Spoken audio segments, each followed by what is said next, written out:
बिस्मिल्लाहिर्रहमानिर्रहीम। अस्सलाम वालेकुम स्टूडेंट्स। तो ये आ गई हमारी MGT 101 फाइनेंशियल अकाउंटिंग की असाइनमेंट नंबर 1 स्प्रिंग 2023 की। इसकी जो टोटल मार्क्स हैं वो है 15 है और उसकी जो लास्ट डेट सबमिट की वो है 17 मई है। तो आगे बढ़ते हैं। काइंडली एक बार आप तमाम स्टूडेंट जो इंस्ट्रक्शन इसकी एक बार रीड आउट जरूर कर लीजिएगा। उसके बाद सिंपली हमें चलते हैं क्वेश्चन की तरफ। दिया गया हमारा क्वेश्चन, इसे समझ लेते हैं हमें इसमें क्या पूछा गया है। कह रहे कि ABC and son showed balance of cash in hands ₹4 lakh and cash at bank ₹350,000 as on 1st April 2023. Some transaction of ABC and Sons for the month of April 2023 are given below. अच्छा, ये सवाल इंशाल्लाह मैं and तक आपको तमाम बिल्कुल detail में समझाऊंगा ताकि आपके कॉन्सेप्ट क्लियर हो। बहुत से लोग सोल्यूशन से लिख लेते हैं लेकिन उनको तरीका समझ नहीं आता किस तरीके से असाइनमेंट आपकी सॉल्व हुई है। काइंडली एंड तक देखिएगा ताकि आपके कॉन्सेप्ट क्लियर हो। पेपर में अगर इस तरह के आपके सवाल आएंगे तो आपके कॉन्सेप्ट बने होंगे तो आपको सॉल्व कर पाएंगे। तो काइंडली एंड तक देखिएगा और अपने कॉन्सेप्ट बनाइएगा, ठीक है। सिंपली इसमें क्वेश्चन में पूछा कि ABC एंड सन्स एक का बैलेंस था कैश में जो उनके पास हैंड में, यानी कि कैश जो उनके पास टाइम पे था 4 लाख थे, जबकि उनके बैंक में जो कैश था वो 3,50,000 था एज ऑन 1 अप्रैल तक। कि उन्होंने कुछ ट्रांजेक्शन की है अप्रैल 2023 के अंदर, एक महीना अप्रैल का जो है उसके अंदर उन्होंने कुछ ट्रांजेक्शन की हैं, कहाँ का पैसे लगाए हैं वो नीचे मेंशन की गई हैं। नीचे दिखा रहे हैं 2 अप्रैल को उन्होंने क्या किए थे, कुछ अमाउंट कुछ खरीदी थी 3 लाख रुपए XYZ ब्रदर से, कुछ अमाउंट से कुछ गुड्स खरीदे थे 3 लाख से, और AB सन ने चेक दिया था उनको 2 लाख का। तो 2 लाख उन्होंने उनको चेक दिया तो उनको बोला कि बाकी पेमेंट उनको बाद में 30 अप्रैल तक लौटा देंगे। मतलब 3 लाख की उन्होंने शॉपिंग की, बदले में 2 लाख दिए और 1 लाख उनसे बोला कि बाद में दे देंगे।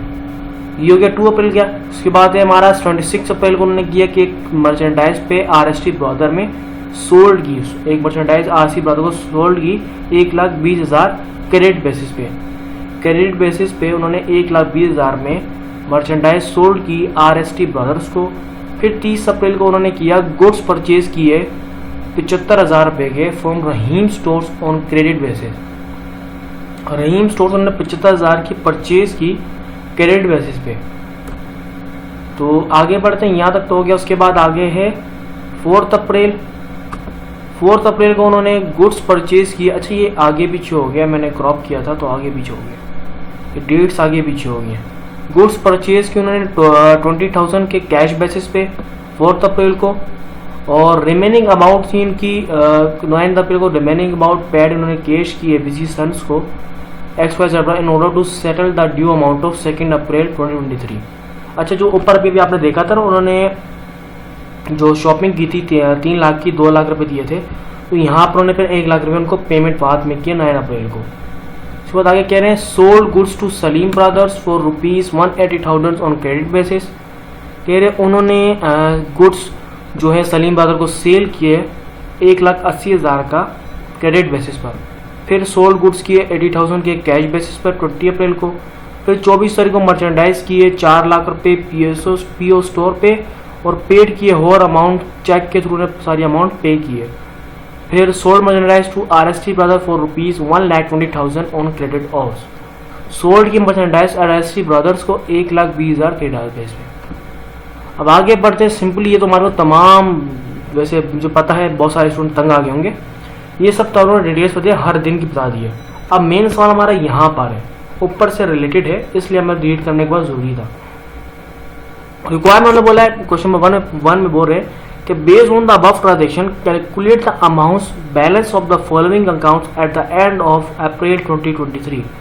कह रहे हैं कि हमें ऊपर जो ट्रांजैक्शन आपने देखी हैं इन तमाम को कैलकुलेट करें अमाउंट को, और हमें अप्रैल के आखिरी तक पूरे महीने का जो हमारे पास एक टोटल आया है वो हमें बता दें, कितने कैश इन हैंड में है और कितने कैश एट बैंक में है, ये हमें टोटल बताना है, ठीक है।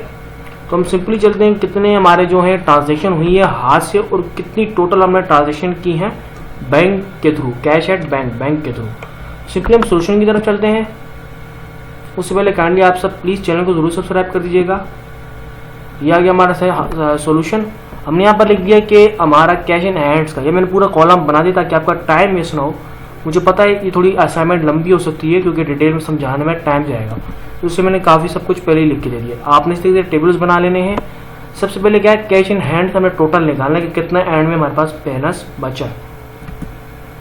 हमने लिखा है कि बिगिनिंग बैलेंस, शुरू में बैलेंस हमारे पास कितना था। कैश इन हैंड ऊपर जाके चेक करते हैं टोटल हमारे पास कितनी थी अमाउंट, यहाँ पर लिखी हुई है ऊपर टॉप पे लिख के दी थी। मुझे पता है, मैं आपको दिखा रहा हूँ ताकि आपको भी आइडिया हो जाए। देखिए हैंड में हमारे पास 4 लाख रुपए थे और बैंक में 3,50,000। तो यहाँ पर हम लिख देते हैं हमारे पास, यहाँ कॉलम में वापसी आता हूँ मैं, ये रहा। शुरू में हमारे पास जो हाथ में हमारे पास जो पड़े हुए थे वो थे 4 लाख। यहाँ मैं मेंशन कर देता हूँ 4 लाख रुपए। उसके बाद हमारे पास थे कैश परचेजेस, हमने कितनी परचेजेस की कैश के थ्रू, तो यहाँ पर मैंने निकाल के लिखा हुआ था, ये रहा। उन्होंने कैश बेसिस पे से 20,000 की शॉपिंग की थी, बाकी क्रेडिट बेसिस पे की थी। बाकी सारी जो जितनी भी शॉपिंग थी क्रेडिट बेसिस पे थी और बैंक से हुई थी कुछ। तो यहाँ पर हम लोग लिख लेते हैं यहाँ पर 20,000।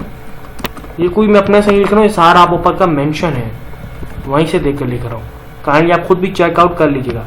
कैश की सेल्स, जो कैश से सेल्स की उन्होंने बेचे हैं वो कितनी हुई है। ऊपर चलते हैं, ऊपर देखते हैं कैश सेल्स, यहाँ पर आएगा ये रहा। सोल्ड गुड्स फॉर ₹80,000 और कैश बेसिस, मतलब उन्होंने बेचे थे कैश बेसिस पे, गुड जो बेचे थे वो थे 80,000 रुपीज़ के। तो कैश बेसिस पे जो उन्होंने सेल की है वो थी उनकी 80,000। ये हो गया। अब हमने क्या करना है, ये हमारे पास हमारे पास शुरू में पैसे इतने थे, इतने कि हमने परचेजेस की, इतनी कि हमने सेल्स की हैं। अब हमने क्या करना है, हमने जो 2 अप्रैल को उन्होंने भेजा था वो हमने अमाउंट इससे माइनस करनी है। ठीक है, जो हमने उनको अमाउंट नहीं दी थी ना, बाकी अमाउंट तो हमने लगा दी थी। In cash to paid in cash to expire on 2 April. Cash हमने उनको कितना दिया था, बाद में हमने उनको दिया था। यहाँ पर मेंशन है, ये रहा, 1 सेकेंड, यहाँ पर मेंशन होगा ना मेरे ख्याल से। ये उनको कब हमने पेमेंट की थी, ये रहा। Remaining amount paid in cash by ABC sons to broker in order to settle the due amount of same. उन्होंने शुरू में 3 लाख रुपए की शॉपिंग की थी, 2 लाख बैंक से पेमेंट की थी और 1 लाख बाद में उनको दिए। तो 1 लाख रुपए वहाँ भी खर्च हो गए, तो ये सिंपली माइनस करने पड़ेंगे ना। ये तो खर्च थी, ये ऊपर में सारे लिख दिए। हमारे इतने पेमेंट थी, इतनी हमने परचेजेस की, इतनी की हमने सेल्स की। तो ये भी बाद में हमारे आते हैं परचेजेस में आ जाएंगे कैश के। तो लेकिन ये अलग से हुए थे, तो हम यहाँ मेंशन करें 1 लाख रुपए हमने बाद में उसको कैश में पेमेंट किए, जो हमारे इसमें से माइनस हो जाएंगे। और सिंपली इन सबका हम टोटल बाद में एंड बैलेंस निकालते हैं, टोटल एंडिंग बैलेंस। उसके बाद हमारा यहाँ पर है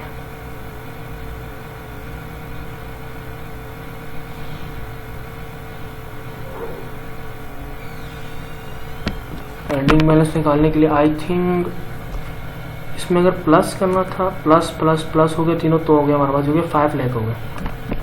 यस 5 लाख हुए। अगर इन सबको प्लस करेंगे तो हमारे पास 5 लाख बन रहे हैं। जब 1 लाख बीच में माइनस किया तो रिमेनिंग हमारा 4 लाख ही बन रही है। कि मिस्टेक ना होगी क्योंकि सेम अमाउंट आ रही है। अच्छा, तो 1 लाख माइनस होने के बाद हमारा 4 लाख अमाउंट टोटल बैलेंस आया में बच रहा है कैश में। उसके बाद नेक्स्ट है बैंक का हमने निकालना है। बैंक का भी सेम प्रोसेस। बिगिनिंग बैलेंस हमारा शुरू में कितना था, 3,50,000 में आपको बता चुका हूँ। टाइम बहुत लग रहा है, मैं वो डायरेक्ट यहाँ पर अभी टाइप करके दिखाता हूँ। चेक से पेमेंट की थी XYZ को, जो ब्रदर थे उनको हमने बाद शुरू में 2 लाख पेमेंट की थी, बाद में कैश दिया था 1 लाख। यहाँ मैंने पुट कर दिया। उसके बाद हमने जो पेमेंट PO स्टोर में की थी वो भी 40,000 की हमने पेमेंट की थी। 40,000 नहीं, यस 40,000 ही थी उस जहन में। आप 3,50,000 में से तमाम वैल्यू को हमने माइनस करना है। 3,50,000 में से हमने 2 लाख माइनस किए तो हमारा 1,50,000 बचे। जब 40,000 माइनस की तो रिमेनिंग अमाउंट हमारे पास बनती है 1,10,000 रुपये। तो ये हमारा बैंक का भी कैश का रिमेनिंग अमाउंट आ गई। तो ये हमारा क्वेश्चन 1 का आंसर कंप्लीट हो गया। हमने टोटल निकालनी है कैश इन हैंड और कैश एट बैंक की टोटल रिमेनिंग अमाउंट, जो बैलेंस हमारा है वो हमारे पास आ चुका है। अब सिंपली चलते हैं ऊपर ऊपर नहीं सॉरी नीचे चलते हैं, हमारा जो क्वेश्चन ऐसे देख लेते हैं। कह रहे हैं based on the above transaction prepare the sales journal by the following the format given below. अच्छा नीचे उन्होंने मैं एक टेबल बना के दी थी, तमाम लिखा मैंने खुद है।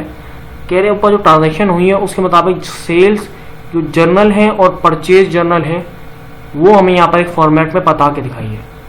तो सिंपली हमने बताया कि हमारे जो सेल्स के जो काम हुए थे, सोल्ड हुई थी, सलीम ब्रदर्स को गुड्स सेल किए थे और कैश कस्टमर पे सोल्ड गुड्स किए थे और मर्चेंडाइज टू RST ब्रदर किया था।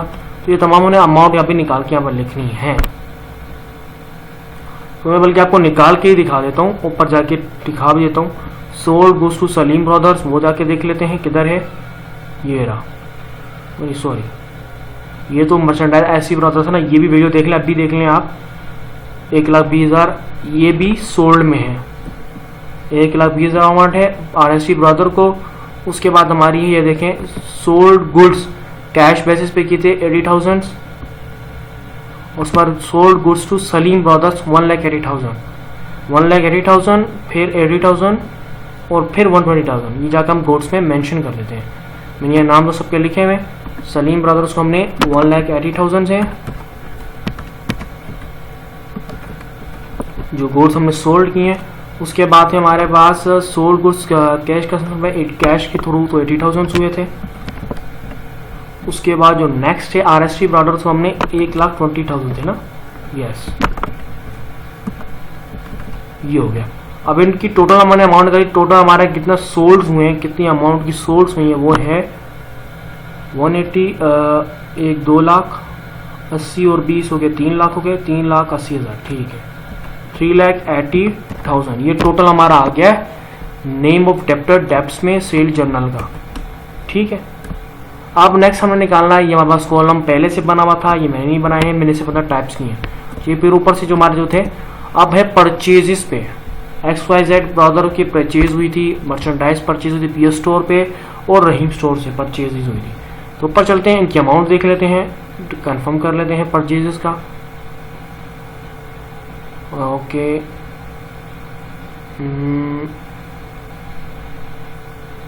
किधर ये परचेजेस यहाँ पर नहीं, ये नहीं ना यार, ये रिकॉर्ड्स परचेज हुए थे 75,000 के रहीम स्टोर से कैरेट बेसिस पे।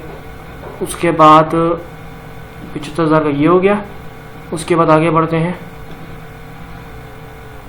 ये है ना परचेज किए थे XYZ से 3 लाख के, ABC ब्रदर से जो किए थे गुड्स परचेज वो हो गए और 75,000 के यहाँ पर हो गए ऐसे रहीम स्टोर से। उसके बाद नेक्स्ट हमारा है ये रहा, मर्चेंडाइज की थी PO स्टोर से परचेज की थी, वो है 40,000। तो ये तीनों हम जाके नीचे मेंशन कर देते हैं। ये रहा गुड्स परचेज हुए थे XYZ ब्रदर से 3 लाख की परचेजेस थी।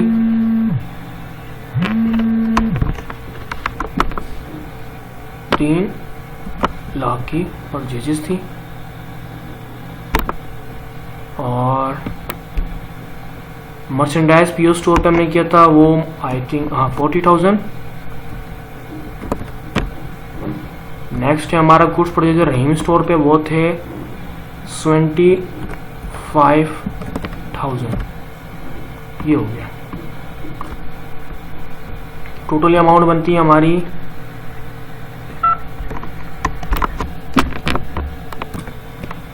बस। ये तो हमारे भी तमाम वैल्यूज पुट हो गए, अब इनको ऐड कर लेते हैं। टोटल हमारी अमाउंट क्या बन रही है, 3 लाख और फिर 40,000, 340 हो गया, फिर 75, 60 और 15, ये बन गया 4 लाख। आई थिंक करेक्ट ही किया, काइंडली अगर कोई मिस्टेक हो जाए तो आप करेक्ट कैलकुलेशन कर लीजिएगा। ये मैं वैसे ज़बानी तौर पे अपने माइंड से कर रहा हूँ, कोई कैलकुलेटर वगैरह यूज़ नहीं कर रहा हूँ। तो ये टोटल अमाउंट बनी है 4,15,000। बस यहीं तक था हमारे, यही 2 सवाल थे, यहाँ तक आपका कंप्लीट हो चुका है। नीचे रिक्वायरमेंट्स हैं, मतलब इंस्ट्रक्शन है, मैंने आपको जिससे कहा था काइंडली आपको टाइम बचाने के लिए मैंने को रीड नहीं किया है, आप एक बार रीड आउट ज़रूर कर लीजिएगा और इन पर अमल कीजिएगा। बाकी उम्मीद करता हूँ आपकी इस वीडियो से हेल्प हुई होगी, आपके कॉन्सेप्ट बन गए होंगे। काइंडली प्लीज़ चैनल को ज़रूर सब्सक्राइब कर दीजिएगा। इंशाल्लाह बहुत जल्द मिलते हैं किसी एक नई वीडियो में। Thanks for watching.